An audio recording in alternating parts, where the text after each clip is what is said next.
जहां हम आपको ले चलते हैं रामायण की उन रहस्यमयी और दुर्लभ कहानियों की ओर जो आपने शायद पहले कभी नहीं सुनी होंगी। हर कथा में छिपा है भक्ति, वीरता और जान का अनमोल खजाना।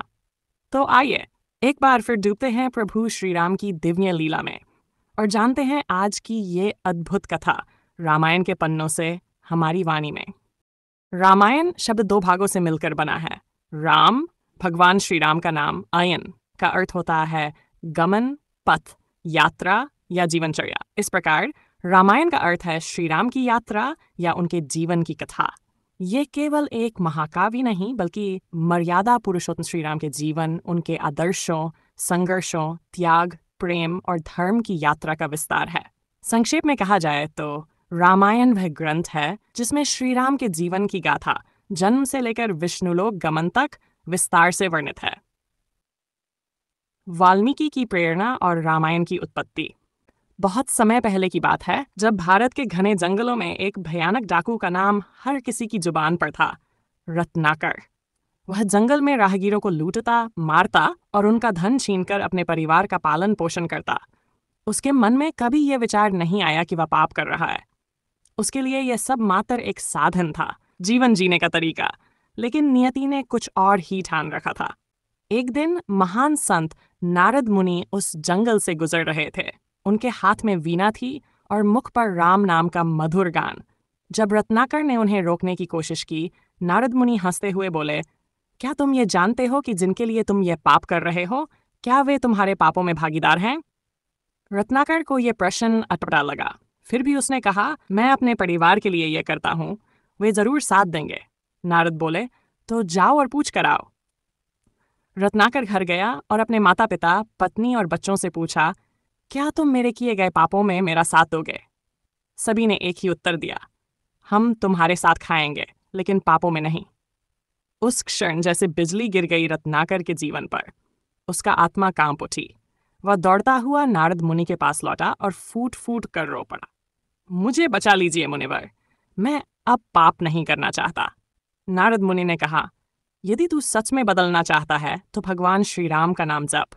रत्नाकर ने कोशिश की पर पाप बुद्धि इतनी गहरी थी कि वह राम शब्द तक नहीं बोल पाया। नारद मुस्कुराए और बोले, ठीक है, तुम मरा मरा, जपो ही, उल्टा करके राम बन जाएगा। रत्नाकर उसी स्थान पर बैठ गया, आंखें मूंद लीं और मरा मरा कहते कहते एक दिन राम राम का जप शुरू हो गया। समय बीता गया, वर्ष, दशक, सदियां।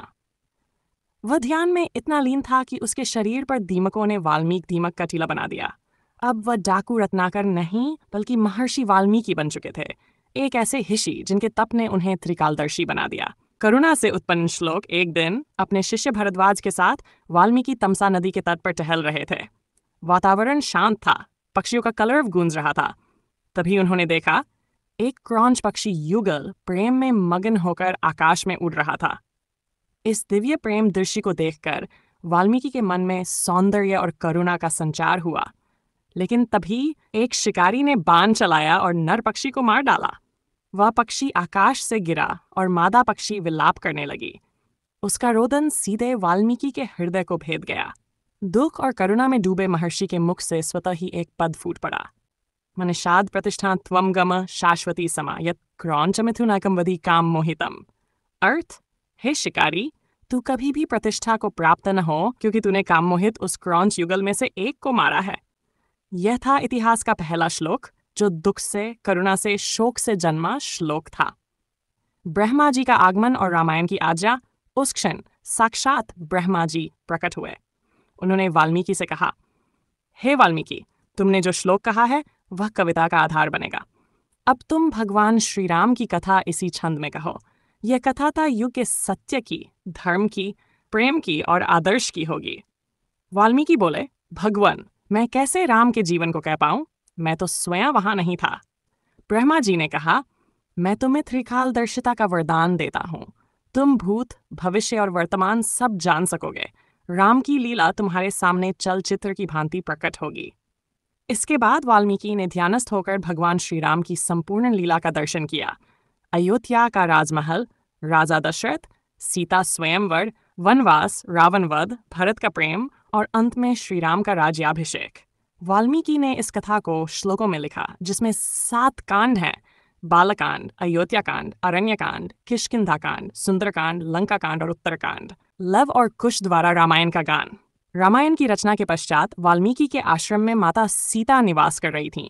उनके साथ थे उनके पुत्र। वाल्मीकि ने उन्हीं दोनों को रामायण कंठस्थ कराई। वे मधुर कंठ से गाते और जहां भी गाते श्रोता मंत्रमुग्ध हो जाते। एक दिन उन्होंने राम के दरबार में ही रामायण का गायन किया। श्री राम स्वयं इस गान को सुनते हुए भाव विभोर हो उठे और अंततः उन्हें ज्ञात हुआ कि ये दोनों उनके ही पुत्र हैं। ये कथा हमें सिखाती है कि कोई भी कितना भी पाप में लिप्त क्यों न हो, यदि ये पावन कथा आपके हृदय को स्पर्श कर गई हो तो कृपया हमारे चैनल को लाइक करें और सब्सक्राइब करें। इस आत्मिक यात्रा में हमारे साथ जुड़ें। जय श्री राम।